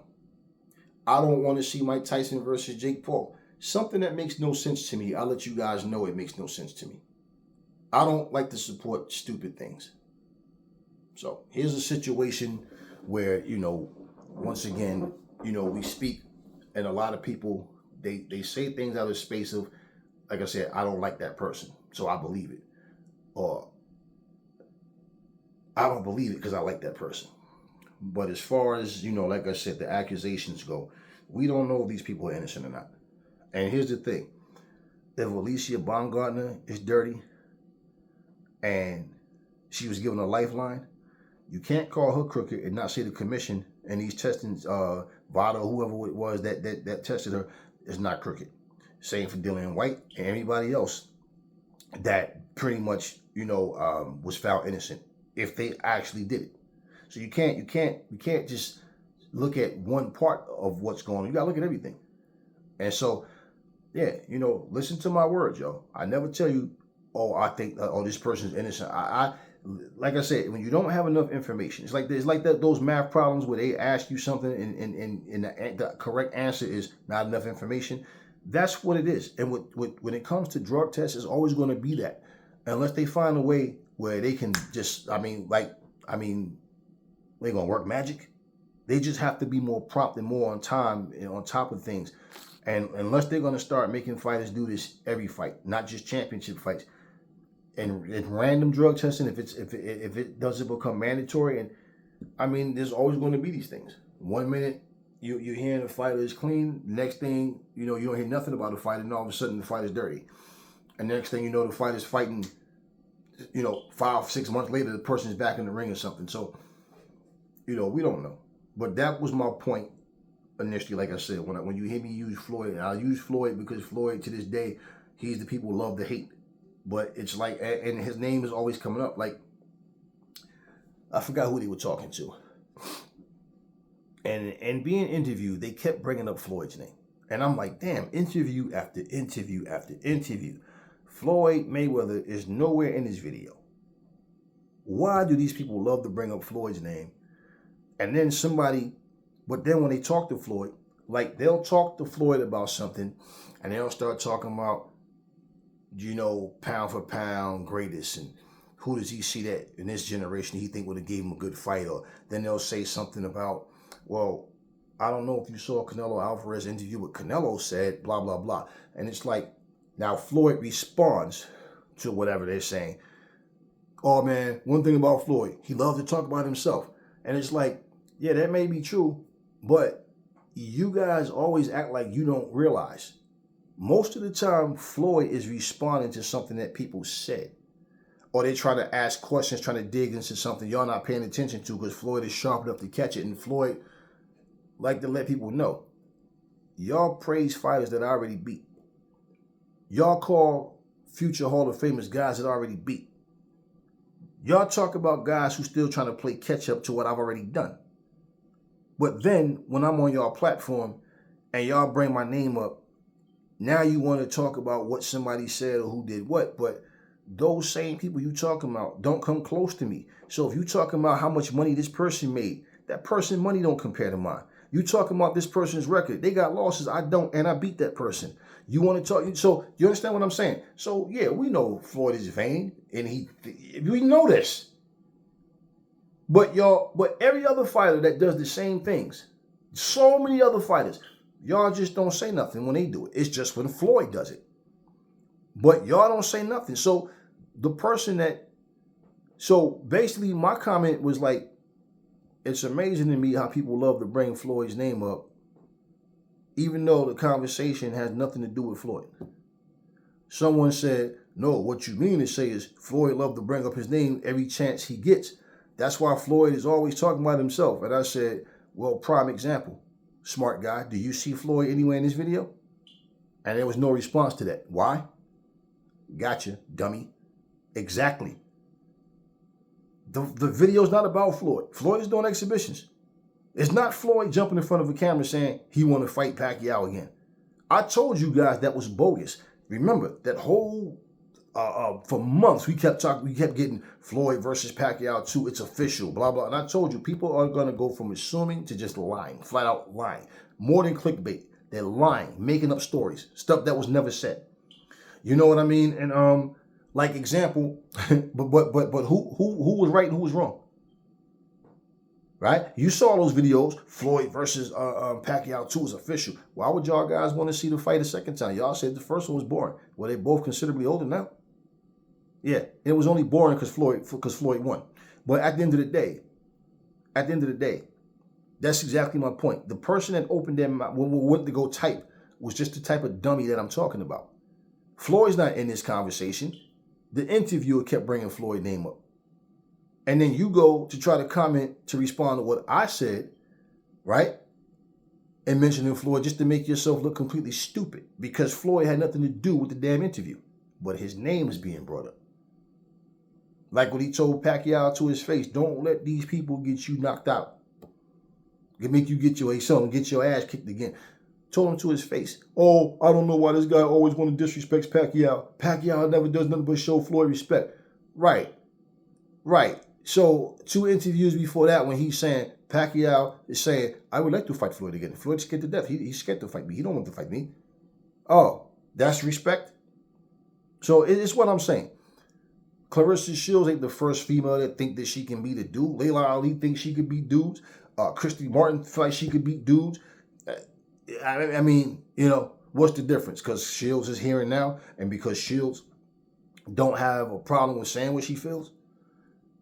So yeah, it's like people are subjective with who. Like I said, this person, I hate that person because they're this and that. I don't like this one because this person is this and this. But it's like no. It's not about that. It's not about that. Somebody asked me about Baumgardner. And like I was saying earlier, I said, look, man, if she wins, she wins. I'm not, look, if Shields wins, she wins. If AJ wins, listen, I don't lose sleep. These are people I want to see win, but I don't lose sleep. I don't lose sleep if these people lose. And my thing is, like, people separate boxing. They separate people in the entertainment business, like as if they're not human or something, or they have some magic cloud around them, like they're in a whole different stratosphere. It's something we just can't relate to about these people that are bigger than us. In your minds, you think that they're higher than you. They're just people. That's it. That's all they are. So I don't have that starstruck vibe or nothing. They're just people. That's it. When you separate these human beings from life as we know it, and I'm talking about what you do when you wake up and what your day consists of, you seem to forget these people lie, still do the same things that anybody else are capable of doing, right? So my thing is, if a person change, they change, and that's good for them. They change for the better. I know too many people that has done the same type of stuff that Alicia just did, and I don't respect that. So it's not like, oh, I hate Baumgardner. No, I don't like what she did, and I can't rock with that. I just can't rock with that, man. Now, we don't know each other. She don't have to change for me. It's not about me. It's not about what I want her to do. I just look at who and what you are. So for her to do what she did and not see that as wrong and not acknowledge that she did some backstabbing nonsense. And like I said, even Tony Harrison didn't like the whole move. But he's not going to say nothing to try to bury her. Bottom line. But he knows that was wrong. And like he didn't, like you said, I don't like the fight at all. And it's what I'm saying to you guys. Wrong is wrong. So for me to applaud her and say, oh, I just want to see the fight. Like, no, for one, you're too small. You're not good enough to beat Shields. Like, plain and simple, you're just not on her level. You know, and like I said, you know what's funny? Because Shields even said the same thing I said. Her punch output isn't enough for one to fight with somebody like, and I'm telling you guys, she would destroy Alicia Baumgardner. Y'all don't understand. This is going to be one of the easiest fights that she ever had. And the first thing going to come out of people's mouth, but she was too small, but y'all the same ones trying to big her head up to make her think that this is a good idea. But she knew that this wasn't going to happen. So this is some opportunist type, let me get attention. I'm trying to steal her light, but I'm going to say she is the one trying to be like me or jealous of me or like she started all of this when she did.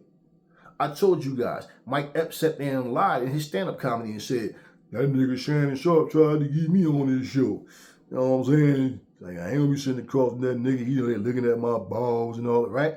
Shannon Sharp called him out and said he lied. I never called you. You DM'd me, asking me to bring you on the show. And then that's when Mike Epps did his little video where he's laying down in the bed, recording himself, and admitted that, no, I DM'd him because, you know what I'm saying, he tried to get Cat Williams to talk crazy about me, but he did. And I watched the interview. Shannon Sharp wasn't trying to get Cat Williams to do nothing. Mike Epps was just trying to get on that show. And everybody was benefiting from that show. And they said that that was his highest rated show when he had Cat Williams on there, and that he made several millions off of that interview alone. So yeah, everybody's trying to get on the gravy train. So my point is, if you're a Mike Epps fan and he sat here, now you don't know that he's lying to you the moment he tells you Shannon Sharp tried to get him to come on the show, right? If you made comments about Shannon Sharp in a negative light, in a derogatory manner, but now you find the truth is he was lying. He asked Shannon Sharp to bring him on the show. And you just that's Mike Epps. See, this is what I'm talking about. Some of y'all don't understand it because y'all don't understand integrity and truth. It don't matter. It don't mean anything to you guys. That's why you don't understand me. Because it means nothing to you. Because you guys are all two-faced the same way. That's why you guys think it's okay for people to stab people in the back. And then you think that makes for good TV. No, nah. And if I ask anybody this same question, and you be honest, right? This is a rhetorical question. But if you ask, unless you want to comment in the comment section about it, would you trust Alicia Baumgardner after what she did to Shields? Would you trust her? Would you? Let's say this. The fact that you're not rich, you don't have big money, she wouldn't need things from you the same way. She couldn't get anything for you financially big or, you know, materialistically big because you guys don't have the money, okay, that type of money, right? But in terms of friendship, which that's not what it should be about, but friendship, would you trust her? So my point is, there's nothing about you that she would benefit off by backstabbing you. She tried to benefit off backstabbing Shields by trying to get her profile up. Okay, and that was a backstabbing move. So take those elements out. Okay, there's nothing that you could do for her that's going to blow her up. Just say, would you trust her after what she did to Shields? Would you trust her and do you respect her after she made a comment? You can't argue with broke people. Because she's talking about your ass too. Because I'm pretty sure your money would make her laugh. You understand? The car you drive would make her laugh. Would you trust her after saying something like that? Do you not understand that? So, would you trust somebody that tells you, if you don't rock with me, something wrong with you? I'm cool as fuck. Like, basically, you have to. You're supposed to like me. What kind of, who doesn't like me? You understand what I'm saying? So, it's not a personal thing with me. It's just me watching going, okay? It's like when you watch a movie, you know who the good guys are, who the bad guys are, right? Who you supposed to be cheering for in this scenario. You watch professional wrestling. Oh, that guy broke into his house. Wow. Punched a hole in his TV. Man, slashed his tire, right? All that, right? So, oh, he's the bad guy. Why do you think they still have bad guys and good guys in wrestling, right? It's like, now who you choose to cheer for, though, right? But it's all an act. See, this is what I'm saying. And this is professional boxing. This is not no goddamn scripted, yo, let's act like this and let's act. So who knows? Maybe Alicia Baumgardner did this just to try to pretend. Who knows? But I'm saying it wasn't honorable. And I can't say it no more plain than that. So for everybody, if you decide you want to be a drug cheat, no, I'm going to lose respect for you. If you have something in your system and you truly don't know it's there, well, I don't know that, right? So that's what I said. Let's listen to this person's side of it. But when you start to speak and all of a sudden you have, it's 5 million different ways as to how something got in your system, yet you don't know how it got there. You understand what I mean? Well, it was this, it was that, it was 30 eggs, it was the fertility drug, it was, okay, which is it, man? You understand what I'm saying to you? So, we don't know. Big Pharmacy Mother kept failing. Went on, like I said, went on Swear in the Morning, went on different shows, went and told everybody that AJ's a drug cheat, then he fails. Now, he had the nerve to get an attitude, get a chip on his shoulder because people was questioning him and saying he should be banned for life. But he turns around and says, man, people don't know what they talk about, man. Yo, man, they saying that it ain't even what you think. Okay, wait. So you're defending yourself with an attitude, a chip on your shoulder. What proof do you have to support your claim that Anthony Joshua was a drug cheat? Huh? So what was the purpose? I just want to make him look bad. I want to get people to question him. Because when we get in there face to face, he's going to be shredded and I'm going to be this big fat blob in the ring.